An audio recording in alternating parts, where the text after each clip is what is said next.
Señoras y señores, comunidad universitaria, muy buenos días. A nombre de la Universidad de Guadalajara, del Centro Universitario de Ciencias Económico-Administrativas y del Departamento de Mercadotecnia y Negocios Internacionales, sean todos ustedes bienvenidos en mérito de este webinar, en el que nos acompañan Enrique Morales Bautista, jefe de la Unidad de Producción y Eventos Especiales de Cultura UDG. Agradecemos también a Héctor Montes de Oca, director general de Avión de Papel, compañía de producción escénica y agencia de comunicación de artes escénicas. Y como moderador de este evento, nos acompaña el maestro Francisco Javier Caro Gutiérrez, maestro del Departamento de Mercadotecnia y Negocios Internacionales. De igual manera, les anunciamos que pueden consultar y podrán consultar este y más webinars en la página www.webinars.qca.udg.mx. Ahora bien, dejo en el uso de la voz al maestro Francisco Javier Caro. Muy buenos días para todos. Agradecemos su participación en este webinar. Como ya lo comentaba el maestro de ceremonias, al maestro Enrique Morales, Chester, y al maestro Héctor Montes de Oca, quien nos acompañan y quien nos hablarán sobre temas de la comercialización de los eventos culturales en Jalisco. También agradecemos a todos ustedes, audiencia, por darnos la oportunidad de escucharnos, y estaremos pendientes de sus preguntas sobre la marcha de este webinar. Y entrando en materia, hablando de cultura, entendiendo cultural como relativo a la cultura, debemos clarificar primeramente este término. Son muchas las definiciones de cultura, desde las que mencionan que la cultura lo es todo, partiendo desde un punto de vista antropológico y sociológico, donde la cultura engloba valores, actitudes, costumbres, creencias, convenciones y prácticas sociales compartidas dentro de un grupo determinado. Podemos concretar efectivamente que la cultura lo es todo. En enfoques más contemporáneos y de las ciencias económicas, la cultura se refiere a procesos y actividades relacionadas con aspectos intelectuales, morales, artísticos, que generan un valor. De este enfoque surgen los términos de bien cultural, industrias creativas, economía cultural, marketing de la cultura, entre muchos otros que las ciencias económicas han desarrollado para el estudio y aplicación en la cultura. Conforme las empresas culturales crecieron en cantidad, se enfrentaron a la necesidad de generar estrategias que hicieran más visibles sus productos a sus potenciales consumidores. Los creadores culturales, con cierto recelo y a regañadientes, se han visto en la necesidad de acudir a la mercadotecnia para comercializar sus productos sensibles.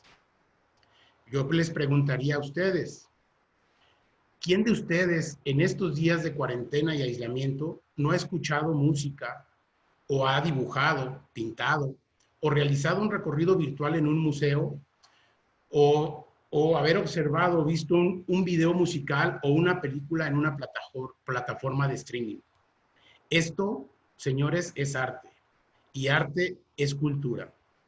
Con ustedes, el maestro Enrique Morales Bautista, quien es productor, director artístico, director técnico e iluminador, es licenciado en artes escénicas.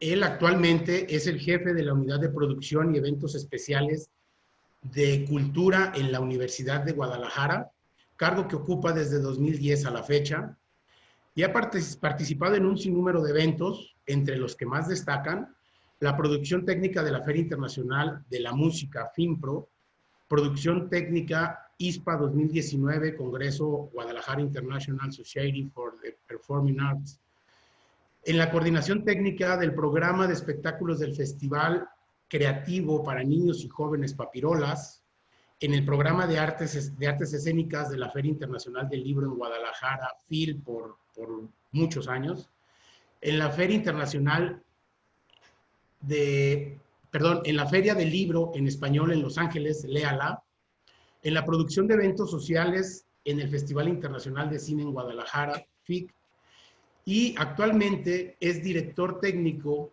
e iluminador del Ballet de Jalisco de la Secretaría de Cultura del Estado desde diciembre de 2014 a la fecha. Enrique Chester es profesor de asignatura en el Departamento de Artes Escénicas del Centro Universitario de Arte, Arquitectura y Diseño en la Universidad de Guadalajara desde el mes de junio del 2001 a la fecha. Chester, bienvenido. Muchísimas gracias, mi estimado maestro Paco Caro, ¿no? Exacto. Mi nombre es Enrique Morales, pero todo el mundo me conoce en el medio artístico como Chester.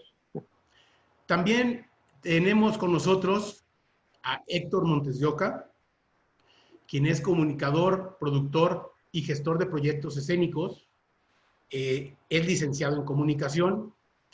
A lo largo de los últimos 14 años se ha desempeñado como productor y actor de teatro en diversos proyectos, a la par de crear y difundir campañas especializadas en publicidad teatral. Héctor es director general de Avión de Papel, como ya nos mencionaba nuestro maestro de ceremonias, compañía de producción escénica y agencia de comunicación de artes escénicas, la cual colabora con compañías locales, nacionales e internacionales.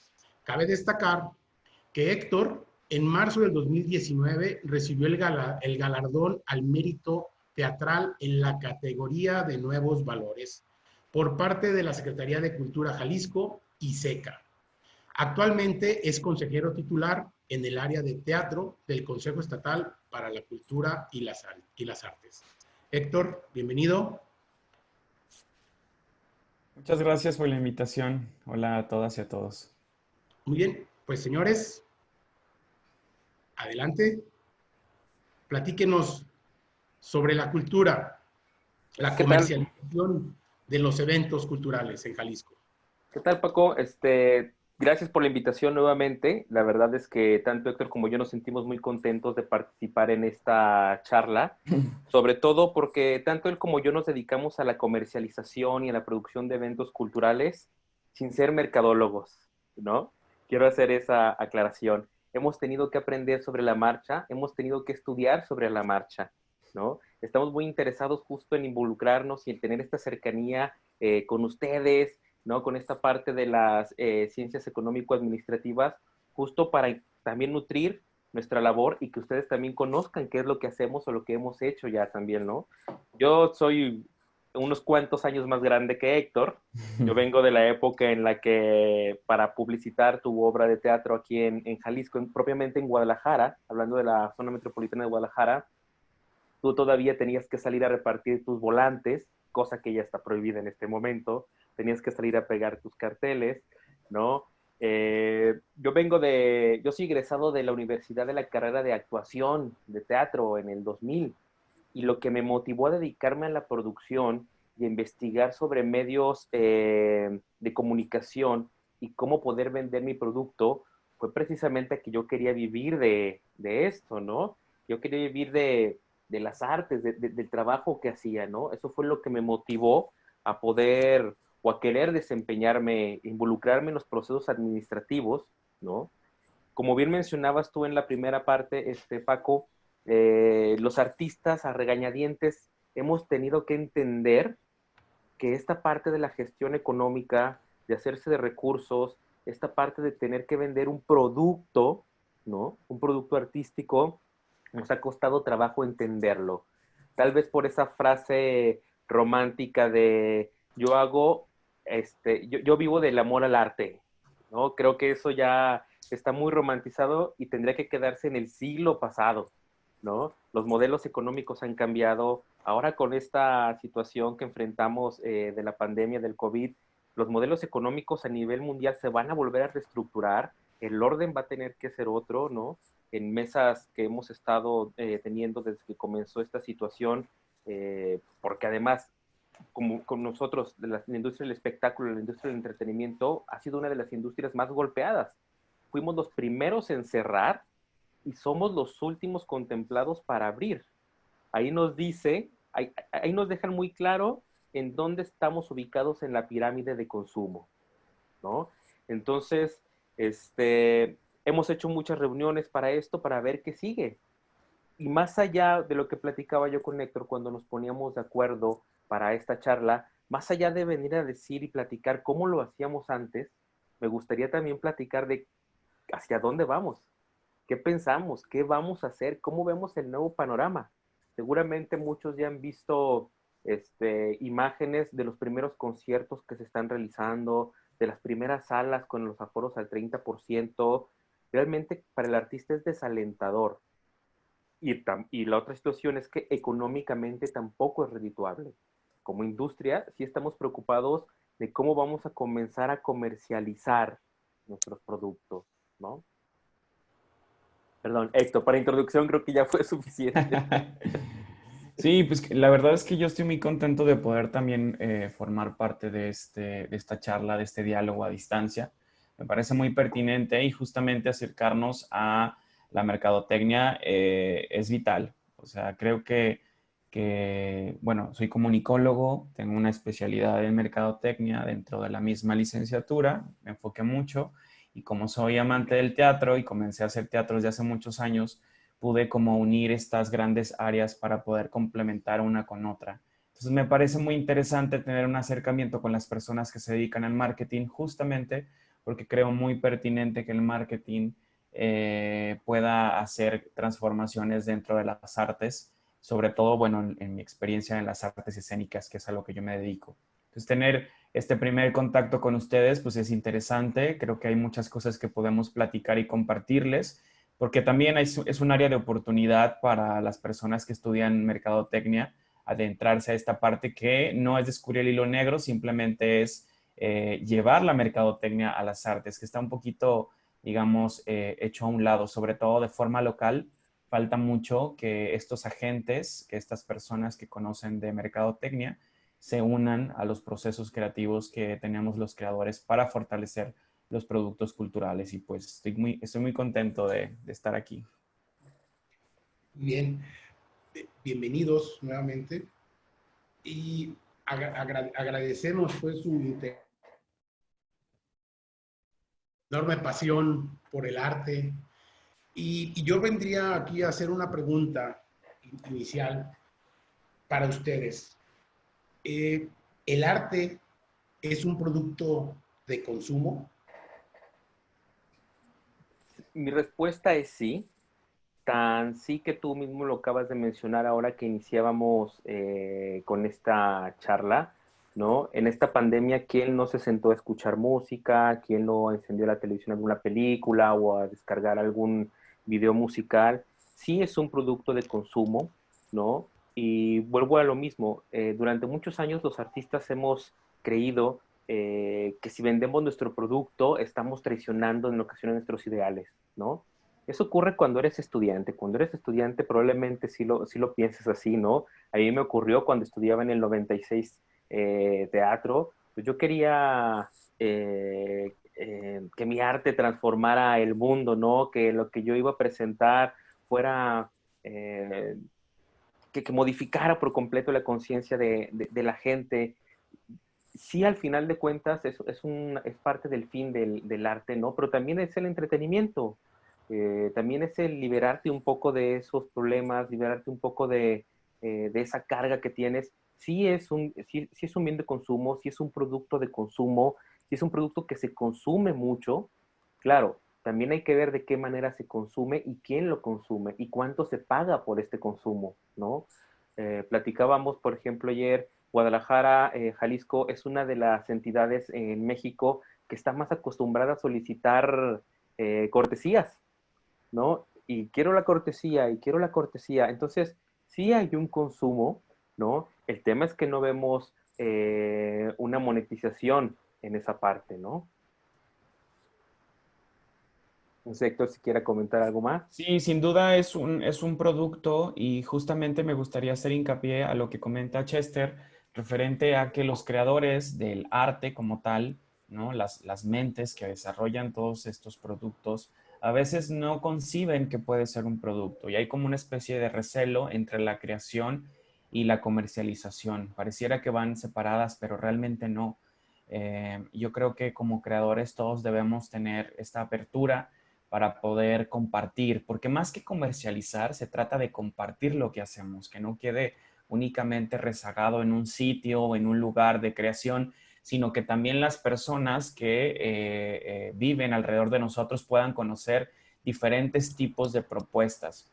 Entonces, me parece muy pertinente que se hable de estos temas porque hay que hacer y recalcar a los creadores, sobre todo, que a lo mejor ellos no van a ser los responsables de comercializar sus productos, pero que de alguna manera tienen que buscar la vinculación para que estos productos se den a conocer en diferentes lugares. Esto me parece totalmente pertinente.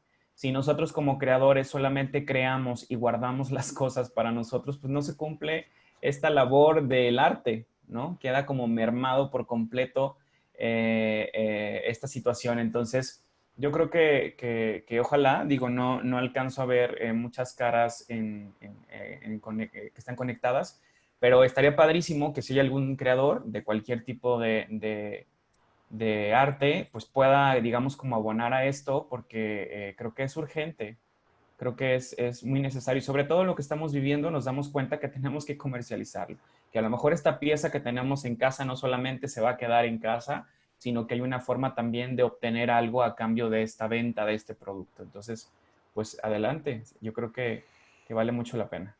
Con esto, con eso que comentas, Héctor, eh, recibir algo a cambio al vivir este producto, yo te preguntaría, ¿cuál es el valor agregado del arte como producto? El valor agregado del arte como producto, el simple hecho de poder compartir nuestras ideas es un valor agregado, creo, para comenzar. Es decir, si yo soy artista plástico y tengo algo en mente, por ejemplo, confinamiento, ¿no? Y quiero expresar cuál es mi reacción ante el confinamiento o qué estoy viviendo en el confinamiento, bueno, un valor agregado sería que a través de una pieza artística, supongamos una silografía, podamos expresar este sentimiento que a lo mejor se relaciona con el resto de la población. Entonces, es algo totalmente especial. Es decir, no hay como esta labor de una manufactura en donde hacemos obras completamente iguales, sino que hay algo especial que el artista vivió, ¿no? Y que compartió a través de sus líneas una catarsis, un momento en especial, una melodía, un olor. Entonces, creo que el arte es eso. El arte es compartir algo especial que no se replica y no se repite de diferentes maneras. Sobre todo, por ejemplo, en las artes escénicas podemos ver la misma obra, pero cada emoción y cada experiencia que se vive al ver la obra una y otra vez es completamente diferente. Eso no se replica, por ejemplo, en comprar un jabón para lavar ropa, ¿no? O en una batería AA. O sea, creo que el arte tiene este valor de ser único, irrepetible, y eso la verdad es que es increíble. Sí, con, debemos de pensar un poco también en la sociedad, ¿no? En cómo estamos constituidos, en los momentos históricos. El arte a lo largo del tiempo ha sufrido muchos cambios en cuanto a su interpretación, su reinterpretación, ¿no? Y lo que nos da, el valor que nos da, ¿no? Si bien surge como para comenzar a dejar plasmadas las primeras ideas de una civilización, después viene como grandes movimientos políticos, también el arte está involucrado ahí. Después te sirve para marcar un estatus, ¿no? Un estatus de reyes, de gente honorable, ¿no? Estamos viviendo en estos momentos un arte que vende experiencias, ¿no? Manifestaciones artísticas que ahora lo que venden son experiencias. Bien comentábamos el tema de la selfie en el concierto, el tema de la selfie en la obra de teatro, el tema de la selfie en la exposición, ¿no? Eh, eso creo que es uno de los valores que tiene en este momento el arte, ¿no? O las manifestaciones artísticas o el consumo cultural, las experiencias que vives. No debemos de perder de vista que, sobre todo en las artes escénicas, ¿no? Son completamente intangibles. Tú cuando compras un producto, pues no compras a los cantantes, no compras a los actores, ¿no? Tú compras un boleto que te da acceso a presenciar un espectáculo durante 2 horas, ¿no? Eso es lo que compraste, ¿no? Es completamente variable la calidad del producto. ¿Por qué? Porque depende de qué compañía te lo va a presentar, ¿no? De si el equipo, si el teatro, es completamente variable todos los factores, ¿sí? Son inesperados, es un producto inesperado, no sabes qué va a ocurrir cuando tú vas a un concierto. Tienes la idea de escuchar el set list de tu artista favorito porque está estrenando disco y sabes que, bueno, va a cantar las que todo el mundo se sabe y va a cantar otras 12 que nadie se sabe, ¿no? Entonces es completamente inesperado, ¿no? Y además tiene un tiempo de duración, tiene una fecha de caducidad muy corta, en el caso de los espectáculos escénicos. En el caso de la plástica es distinto. Tú puedes llegar, ver un cuadro y decir, me gusta, lo compras y lo vas a tener en tu casa, ¿no? Es completamente distinto ahí. Entonces también debemos entender todas esas variantes que tiene el arte como producto, ¿no? Como objetos tangibles en el caso de la plástica o como casos completamente intangibles como en el caso de las artes escénicas, que lo que te llevas realmente es esa experiencia, ¿no? Y además experiencia que cómo vas a compartir de boca en boca, así con la emoción que yo ahorita estoy narrando esto, ¿no? En cambio, tú puedes invitar a tu casa a un amigo, llegas, cuelgas tu cuadro y más de un día en la mañana o llegan los amigos a un convivio y pueden ver la obra de arte que compraste, ¿no? El producto tangible que compraste. Entonces, de entrada, nosotros mismos, la actividad que desarrollamos se mueve ahí en esa nube de ser efímero, ¿no? Y de vender experiencias, de vender vida, ¿no? Tu micrófono, Paco.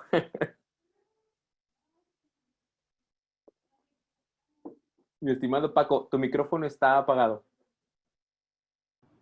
Listo, Eso. perdón. A ver, aquí, Chester, la importancia luego en el tema de ese gusto que te das en los eventos, del check-in, ¿no? Del checar en el evento. Yo estuve aquí, ¿no? En donde luego es una parte importante también del tema de la difusión y que de hecho, pues muchos de los recintos culturales, pues te lo piden, te dicen comparte que estás aquí porque saben que las redes sociales de cada uno de sus visitantes, pues pasan a ser un medio publicitario muy importante, ¿no? Bien, les preguntaría ahora, ¿de dónde se gestiona el recurso para la creación artística? Ok. Eh, Existen distintos modelos de gestión. Existen los productos artísticos que toman apoyos gubernamentales. Existen los proyectos artísticos que toman apoyos de la iniciativa privada, ¿no? Hace no mucho comenzó todo un programa que se llama EFIARTES, ¿no? Que tiene sus variantes EFITEATRO, EFIDANZA, EFICINE, que de hecho hace un par de meses querían cortar estos fideicomisos, no sé, fue noticia por ahí de primera plana, porque los cineastas Cuarón, Iñárritu y hombre, y nuestro gran cineasta tapatío del Toro, pues, se ponían precisamente ahí a pelear, pues se pusieron a pelear y a subir a la discusión con la gente de gobierno para evitar que se quitaran estos fideicomisos. Estos fideicomisos funcionan, tú como creador consigues a una empresa, ¿no? Que quiera patrocinar tu producto y esta empresa, ese dinero, ese capital que le invierta a tu producto, lo hace deducible de impuestos. A grandes rasgos de esa manera funciona, ¿no? Es un modelo de producción que mucha gente ha comenzado a aprovechar, que muchos creativos han comenzado a aprovechar, ¿no? Esa es una manera. La pregunta, Paco, durante muchos años hemos vivido un paternalismo en las artes.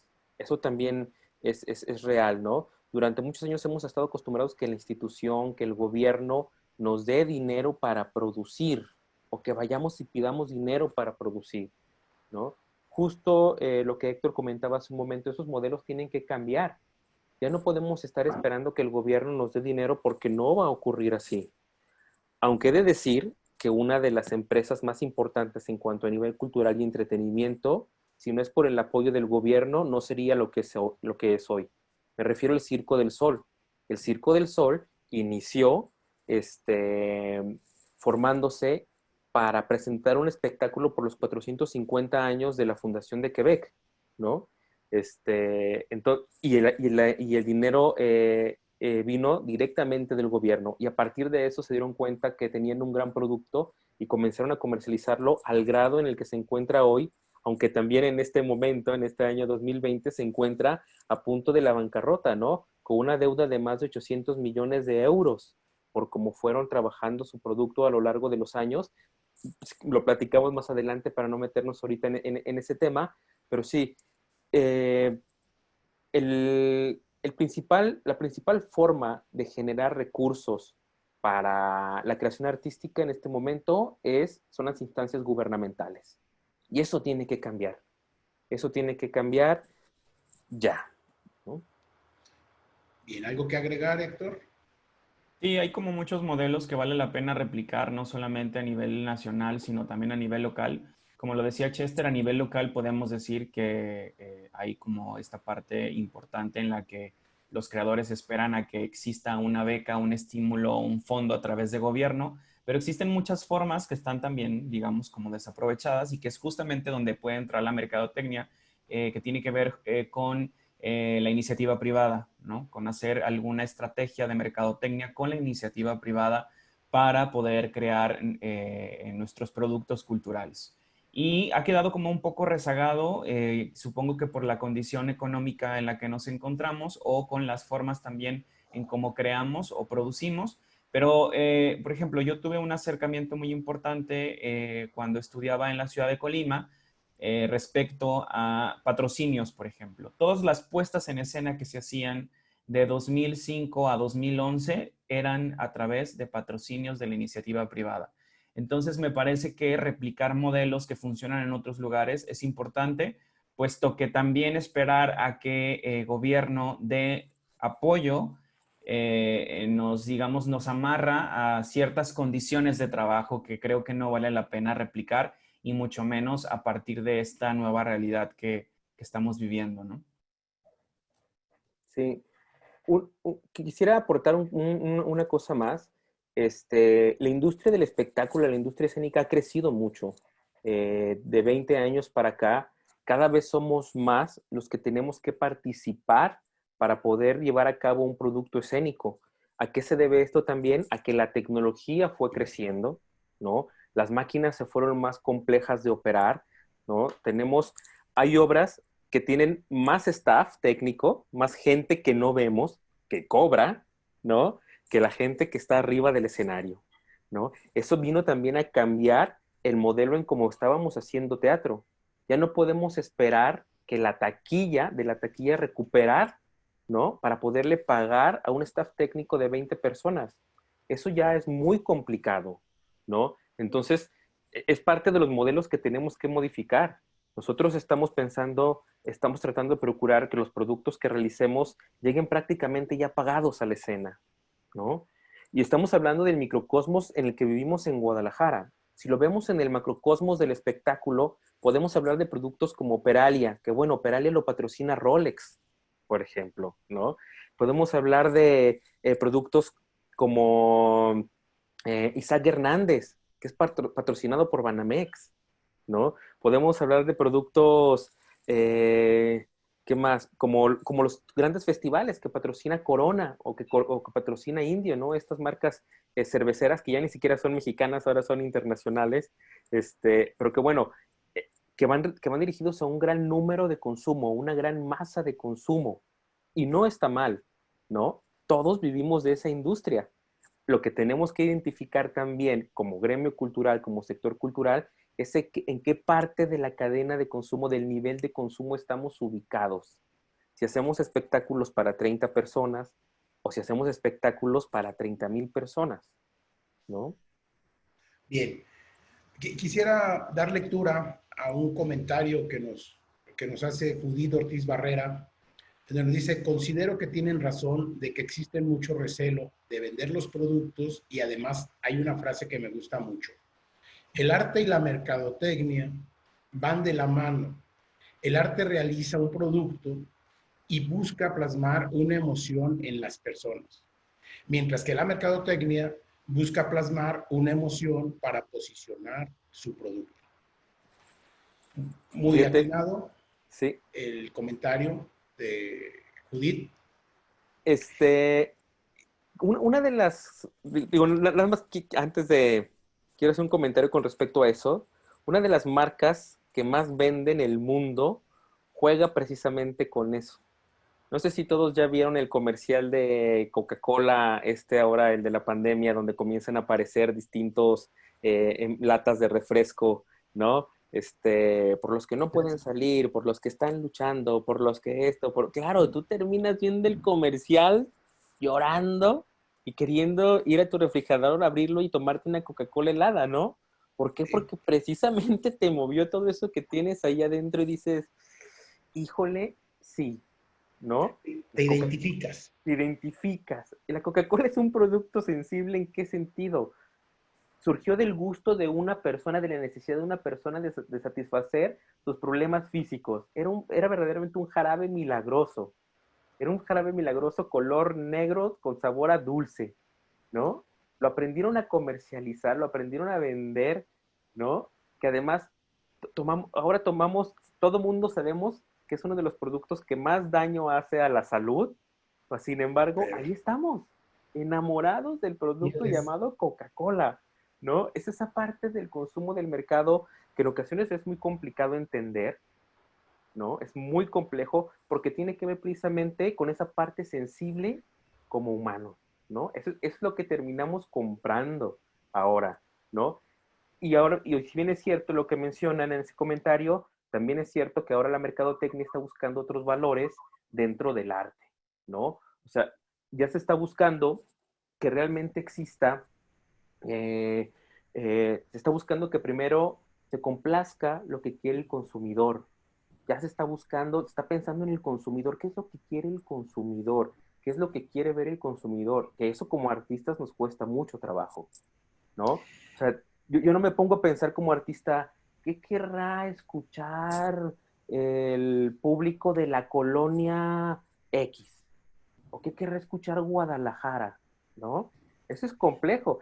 Y creo que en los momentos de creación, desde que nos sentamos ahí, deberíamos sentarnos con un estudio de mercado y decir, a ver, ¿cuáles son las preferencias del público? ¿Qué es lo que está viendo? ¿Qué es lo que está leyendo? ¿Qué es lo que está escuchando? ¿No? Recordemos que todo aquello que no podemos medir, no lo podemos mejorar. Y si nosotros como artistas, como creativos, no tenemos esas mediciones, no vamos a poder mejorar nuestro producto. ¿En qué sentido? No en el sentido estético, sino en el sentido de la venta, en dónde, cómo lo vamos a vender, cómo lo vamos a colocar. Vuelvo al ejemplo del Circo del Sol, ¿no? Ellos a qué le apostaron? A un circo sin animales, ¿no? A una estética completamente innovadora. El Circo del Sol surgió en 1984, ¿no? Ha sido una empresa de estudio para muchos, ¿no? Por las innovaciones al espectáculo que dio. Generó una dramaturgia. ¿A qué me refiero con esto? Nos contaba una historia. El Circo del Sol fue el primero en comenzarnos como circo a contar una historia, ¿no? Y esos tres factores, esos tres elementos tan simples, que parecieran simples, innovaron por completo la industria del circo, la industria de los espectáculos escénicos, y ahora están donde están, ¿no? ¿Por qué? Satisfacieron una necesidad que tenía el consumidor de ver algo diferente, se casaron con esa idea de darle de un circo sin animales, y eso hizo que mucha gente comenzara a ser atraídos, ¿no? A lo mejor ahora tenemos que presentar obras gluten free, obras dietéticas, no sé, por decirlo de alguna manera, por comenzar a acercarnos a ese nicho de mercado, ¿sabes? ¿No? Claro, claro. De hecho, diste respuesta a una pregunta que ya tenía aquí por elaborarte, y que la pregunta era, cuando se crea un producto cultural, se piensa en el público al que va dirigido, y creo que, bueno, acabas de dar la respuesta a esta pregunta. ¿Quieres agregar algo a esta pregunta, Héctor? Sí, pues yo creo que esto tiene que ver más como, bueno, la verdad es que podría decir que a forma local. Las grandes marcas, por ejemplo, que se dedican a comercializar teatro, siempre hacen un estudio de mercado. O sea, no hay otro rumbo, no hay otro camino. Cuando compran alguna franquicia internacional, bueno, los estudios de mercado vienen desde otro sitio para compartirse y se hace una adecuación, digamos, a lo local, a México como tal, ¿no? Pensando en una puesta en escena, por ejemplo, de Ocesa, que se trajeron de Broadway, un Rey León, y que ellos convierten este estudio a algo mucho más local. Pero sí falta mucho cultura. Yo puedo decir a nivel local que cuesta mucho trabajo como creador hacer este análisis previo para saber si este producto es viable o no.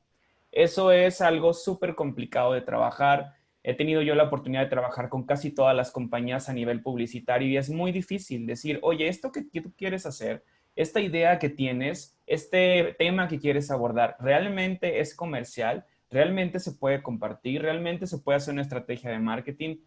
Es casi imposible.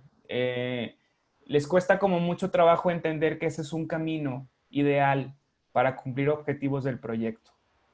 Les puedo compartir, por ejemplo, que la última puesta en escena que tiene Avión de Papel, sí se hizo un estudio de mercado. O sea, sí se hizo un análisis, pero desde el texto. Es decir, desde el momento en que a alguien se le ocurrió compartirnos el texto como tal, la dramaturgia, se hizo un análisis durante 8 sesiones en donde se compartía con diferentes personas si ese texto te hacía sentir algo, digamos, te causaba algún tipo de emoción, sentimiento, una experiencia.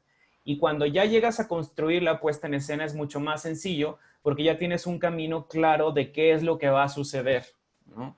Ya es un camino como muy marcado, muy delimitado, ¿no? Ayer le comentaba, por ejemplo, a Chester que en Ciudad de México ya hay metodologías de marketing, por ejemplo, como Lego, Serious Play o Playmobil Pro, que se están usando para las artes, que se están haciendo ejercicios a través de cámaras de Gesell en donde ya se está estructurando si ese producto que se va a lanzar es viable o no.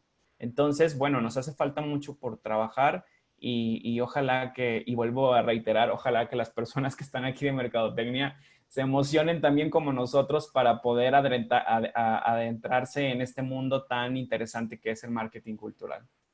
Y aquí la importancia, pues, de la labor de la mercadotecnia dentro del arte, ¿cierto?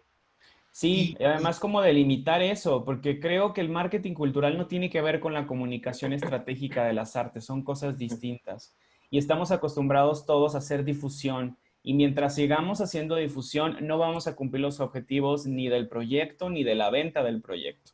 O sea, son cosas separadas, ¿no? A mí, por ejemplo, la palabra difusión no me gusta, o sea, me parece que se queda muy corta con todas las acciones que un producto cultural tiene que hacer para poder compartirse. entonces es necesario construir estrategias de marketing para la cultura. Sí, claro, Claro. Sí, definitivamente. Específicas y de, únicas. de- de hecho, como comentaba Héctor, definitivamente las grandes empresas del entretenimiento, por supuesto que hacen estudios de mercado, por supuesto que saben en qué lugares, en qué fechas, qué gustos, qué preferencias tiene el público, ¿no? Sí, sí, sí, sí lo saben y por eso comienzan a crear, y se han dado cuenta, existen distintos festivales, por ejemplo, con ciertas características para cierto público, para cierto nicho de mercado, para cierto tipo de consumidores, ¿no? No hacen, ahora por ejemplo, lo que se puso en moda en los festivales de música, el famosísimo grupo sorpresa. El famosísimo grupo sorpresa no es otra cosa más que en un festival de rock, que de repente tocaran los Tucanes de Tijuana, o que de repente tocara mi banda el Mexicano, ¿no? Así, lo que pensábamos hace 20 años que no podía ocurrir, que juntaras a la música popular con la música de rock, ahora está ocurriendo, ¿no? 20 años después nos dicen que toda regla se puede romper, ¿no? Entonces, ¿qué hicieron? Se pusieron a estudiar el mercado y dijeron, ¿sabes qué? Es que toda esta gente que dice que consume rock and roll, pues también consume música popular, ¿no? También le gusta moverse, también le gusta menearse, también le gusta el arrabal, ¿no? Y entonces todos estos festivales que comenzaron a involucrar a estos grupos sorpresa, comenzaron a incrementar también su valor, ¿no? Ese valor agregado de, wow, sí, fui y disfruté, mientras estaba a un costado del gran silencio, pude darme una escapada a escuchar a mi banda el Mexicano, ¿no? Entonces, sí hay toda una serie de estudios. Justo ayer, platicando en una de las reuniones, nos comentaba gente de Ticketmaster, que todos sabemos Ticketmaster es la boletera más grande en México, ¿no? Y prácticamente en América. Nos comentaba sobre una encuesta que realizó a 13,000 compradores, 13,000 personas de sus clientes, ¿no? De Ticketmaster.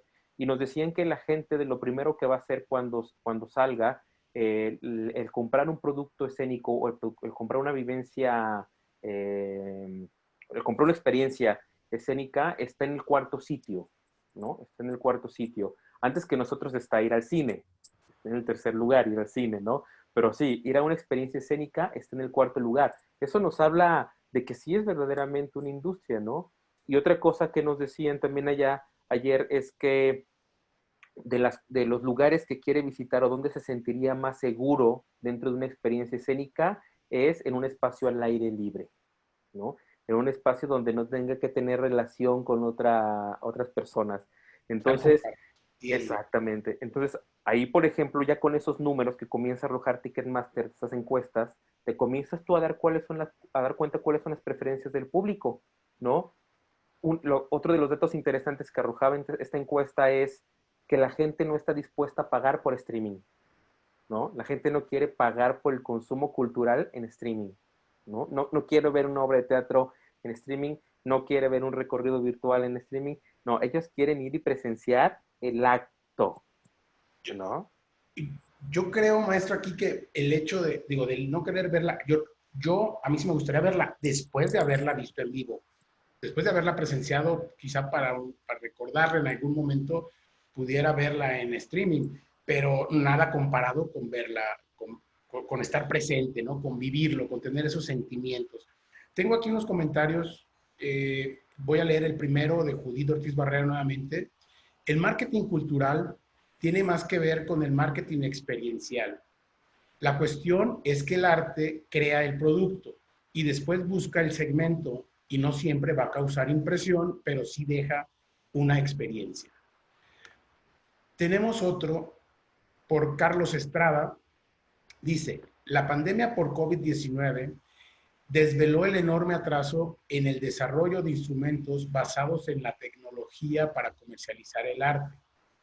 Ya vimos a un Cinépolis vendiendo contenidos en streaming, grupos de teatro presentando mediante Zoom, un festival mediante YouTube. Y la pregunta es, ¿qué propuestas pueden ofrecer para los emprendedores artísticos para vender sus creaciones? Quisiera primero rescatar un poquito el comentario que hacía Judith. Sí, efectivamente, ese es uno de los problemas que detectamos, que primero nos preocupamos por generar la obra artística y después nos preocupamos por cómo venderla. Uno de los grandes ejemplos de eso es Van Gogh, ¿no? Todo el mundo sabemos que Van Gogh murió siendo pobre, ¿no? Que la teoría dice que nunca vendió un solo cuadro y ahora Van Gogh es uno de los grandes pintores de todos los tiempos, ¿no? Uno de los grandes de su movimiento, de su época, tan grande ahora que lo tenemos en una exposición en la Ciudad de México con Van Gogh virtual, ¿no? Donde es un recorrido a través de su obra plástica mediante proyecciones sobre los muros de la galería. Digo, no creo que ni siquiera alcanzó a abrirse, o sea, abrió un par de semanas nada más de exposición, justo por el tema del COVID, ¿no? Pero sí, efectivamente, ese es la historia de vida de muchos artistas, de muchos creadores, que se quedan justo en esa parte de voy a crear lo que yo siento y lo que yo quiero, y después no existe la manera de cómo transmitirlo. Más allá de cómo comunicarlo, como bien menciona Héctor, es de cómo compartirlo, porque el compartir y el dialogar ya significa que hay una ida y vuelta. No nos quedamos nada más en la parte de la comunicación. Sí, es cierto lo que dice Héctor, vemos la sala vacía y lo primero que decimos, hay que meterle más dinero a difusión.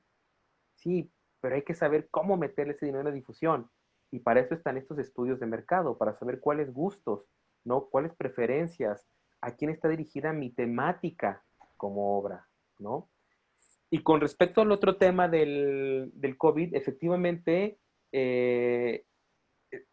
todavía hay muchos maestros de las artes que se muestran que no quieren, que se niegan, renuentes, reacios a esta situación de entrar a la digitalización. Los entiendo, lo entiendo perfectamente. Sabemos que el acto en vivo nunca va a poder ser sustituido por esta situación de la pantalla. Yo en este momento preferiría estar en un salón así con las 27 personas que estamos, ¿no? Hablando y viendo y sentándome sobre el escritorio y levantándome, ¿no? A estar aquí sentado frente a la pantalla con este diálogo, ¿no? Que a veces ni siquiera sabes si realmente del otro lado te están pescando o no, ¿no? Entonces, claro que esa experiencia nunca no va a ser irreemplazable, pero lo que viene cierto, como mencioné en el comentario, es que desde hace mucho tiempo estamos pensando en que teníamos que comenzar a generar este tipo de contenidos digitales. Teatrix, que es una plataforma así como Netflix, que surgió, que Héctor, hace un par de años, más o menos, o 3 años, no recuerdo bien. Sí, tiene como ¿no? 4 años más o menos. Justo fue ese intento de decir, chicos, ustedes aquí está mi plataforma, suban sus productos, sus obras de teatro, no comercialicen, es tanto porcentaje para ustedes, tanto para nosotros, vamos a darle. Muchos se negaron porque creían que los costos en cuanto a porcentaje no eran justos, otros tantos por el modelo de decir, no, es que el teatro se tiene que vivir de manera presencial, ¿no? ¿Qué fue lo que ocurrió? Que lamentablemente la tragedia nos alcanzó y ahora sí ya estamos todos desesperados por querer generar contenidos para streaming, por querer generar cosas innovadoras, cuando hay gente que ya lo está haciendo desde hace 10 años atrás muy bien. Ayer hablábamos y decían, es que tenemos que generar contenidos digitales con calidad. Y yo les dije, a ver, no, espérense. Los youtubers generan contenidos digitales, algunos de pésima calidad, desde hace muchos años, y de eso viven, ¿no? Entonces, en realidad, el secreto no es generar contenidos de alta calidad para el consumo. Creo que el secreto está en vender o en ofrecer lo que el público quiere, ¿no? Los youtubers vinieron a darle la vuelta a muchos modelos de comercialización con un personaje parado, hablando, dirigiéndose a los jóvenes, a estas nuevas generaciones que quieren escuchar, ¿no? Lo que él nos dice. Lo recuerdo mucho yo, Paco, nuestra generación nos tocó a todo mundo, creo que traer un libro de Carlos Cuauhtémoc Sánchez en la mochila, ¿no? A todos nos tocó y era el gran bestseller de ¿qué? Juventud en Éxtasis, se llamaba aquel libro, ¿no? Y todo el mundo leía Juventud en Éxtasis, ¿no? Era obligada. Era obligado. Entonces, los youtubers son ese nuevo, Carlos Cuauhtémoc Sánchez, ese nuevo Juventud en Éxtasis, ¿no? Son gente que ya comercializan su imagen, su producto, lo que quieran decir, ¿no? Y ya lo monetizan. Entonces, ¿qué tenemos que hacer, creo, como industria escénica? Definitivamente el espectáculo en vivo es irreemplazable. Eso no hay una vuelta de hoja, pero tenemos que comenzar a buscar de qué manera comunicarnos a través de esta pantalla. ¿Cómo vamos a transmitir lo que transmitimos en la presencialidad de sentir que miras a una sala vacía y sabes que te está mirando a ti, ¿no? Aunque en realidad no te está mirando, ¿no? ¿Cómo vamos a conseguir eso aquí en la pantalla? El cine lo hace, ¿no? Pero bueno, el cine tiene el recurso del close-up, de un gran acercamiento. Tenemos que comenzar a descubrir cómo hacerlo para aquí, para nuestros nuevos públicos. Hacer cine en vivo, ¿no? A partir del teatro. Que justo son las cosas que comentaba en el comentario. La UNAM lanzó un festival o un concurso de teatro por video, por estas plataformas, ¿no? Y sí, la respuesta fue de un montón de gente ahí que, tal como ahorita, ¿no? Esta podría ser la obra de teatro de Chester, dando una conferencia y esto era, ¿no? O dando una charla, y esto era, ¿no? Bueno, pues sí, aquí les tenía otra pregunta, que era, ¿qué estrategias se están planteando para la comercialización de los contenidos culturales ante la nueva realidad? Creo que con estos comentarios que nos das, que nos dan ambos, nos dan respuestas a lo que quieran, algo que agregar. Sí, yo nada más quiero agregar algo importante que creo que queda como de un lado. La creación como tal también es una experiencia. Que no se comercialice, esa es otra cosa, ¿no? Es decir, como creadores, el hecho de comenzar a crear tendría que capitalizarse también. En el teatro a nivel nacional sucede, es decir, desde antes de que se pueda crear o tener la primera sesión de ensayos, ya se está diciendo qué se va a hacer. Entonces, me parece que esta parte de capitalizar nosotros como creadores nuestro trabajo es vital porque justamente habla de lo que también platicábamos el otro día, de esta metodología que es la implicación del público o la implicación del espectador. Si nosotros implicamos al posible consumidor, viéndolo desde el marketing, ante un proyecto o un producto que estamos desarrollando, va a ser mucho más fácil crear este clic, ¿no? Para que el consumo tal cual se dé. Entonces me parece pertinente que todo lo que se hace a nivel cultural se comparta desde antes, desde que se nos prende un poco el foco y decimos, esto es lo que voy a hacer, ¿no? Desde se me ocurre.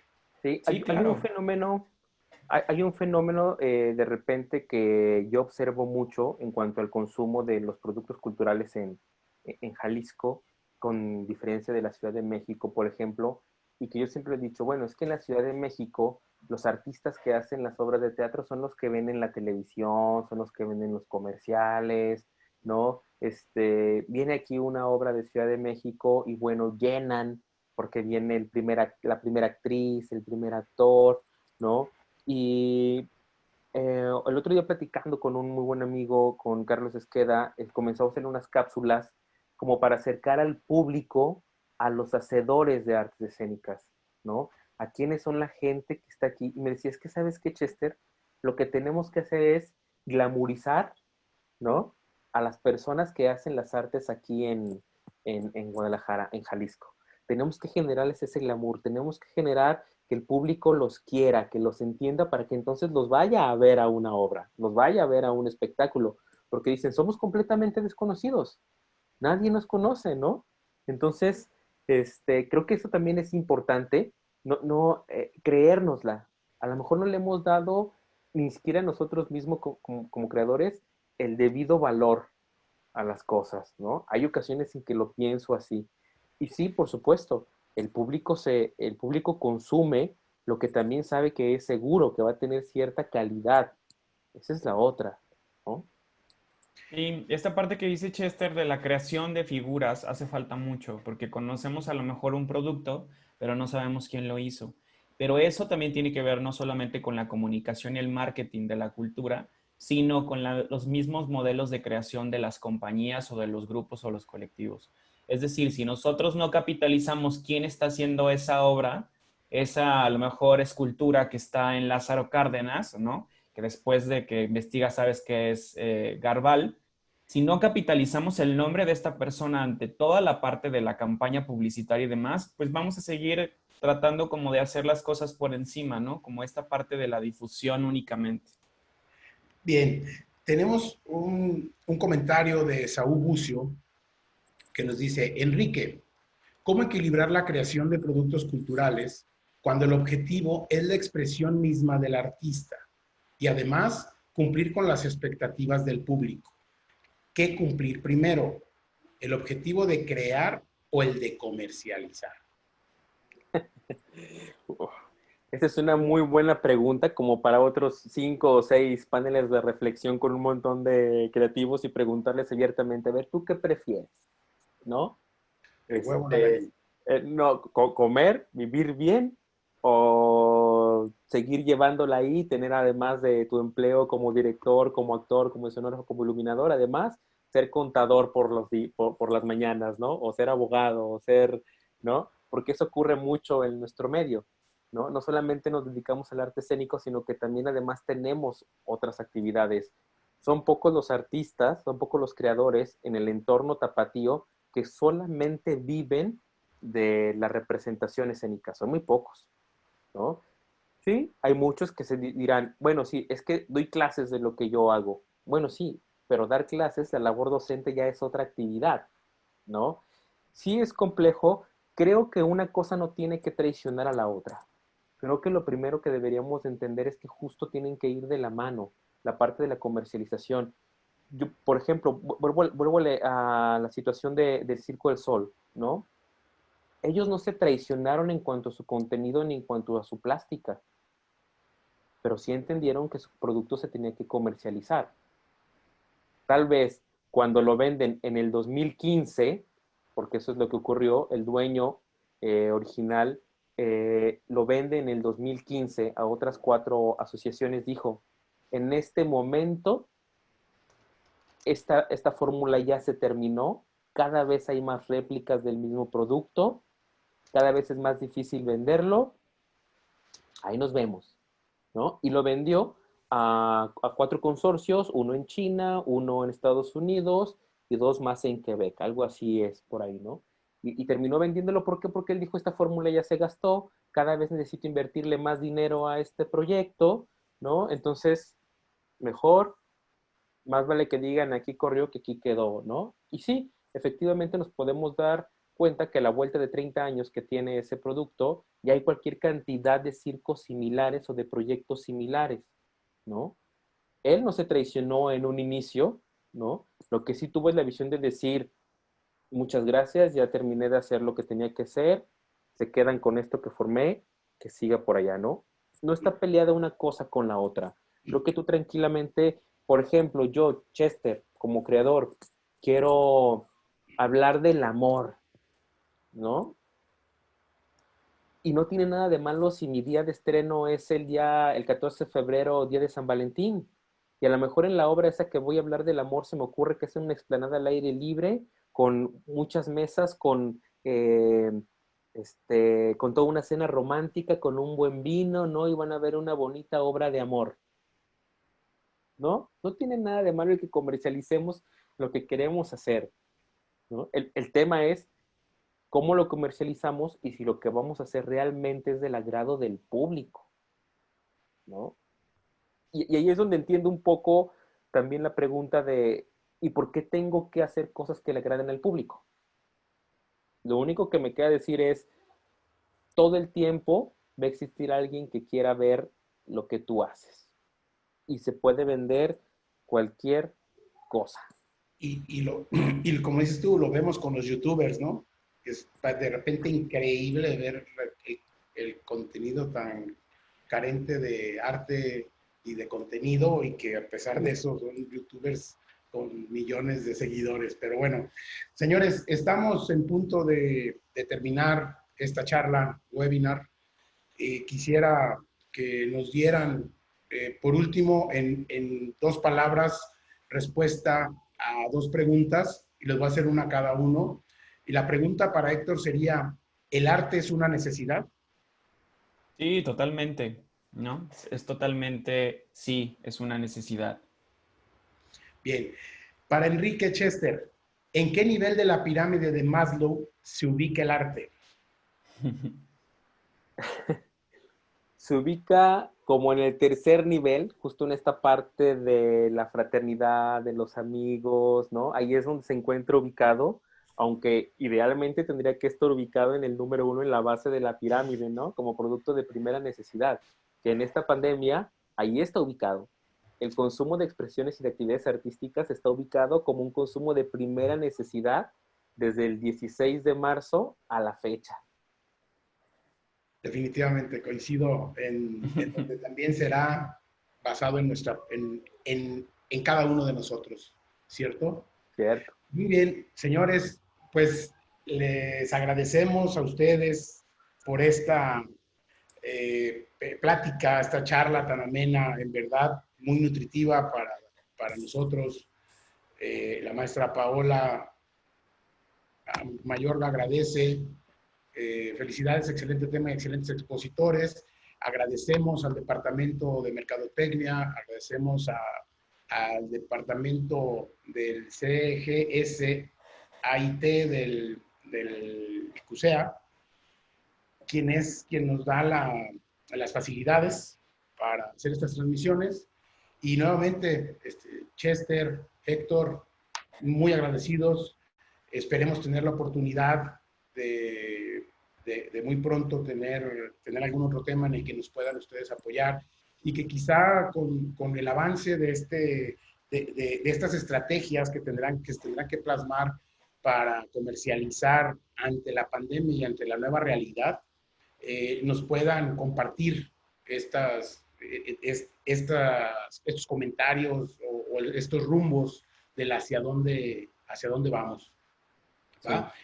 Muy bien, les agradezco, gracias a todos y enhorabuena. Me gustaría comentar, Paco, nada más para finalizar, es qué bueno que se dan estos acercamientos.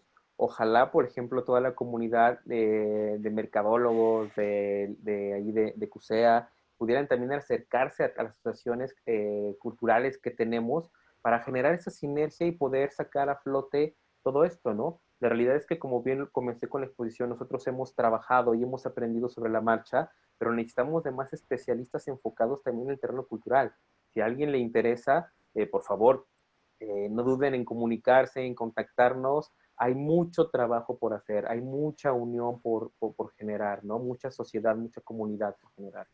Ya verás que como departamento nos encargaremos de hacer estas gestiones y acercarles personal competente, alumnos, prestadores de servicio, practicantes de prácticas profesionales, para poderles dar ese respaldo a los proyectos como los que ustedes manejan y que seguramente van a ser de bastante aprendizaje para nuestros alumnos. Agradezco nuevamente a todos, gracias por su participación y enhorabuena.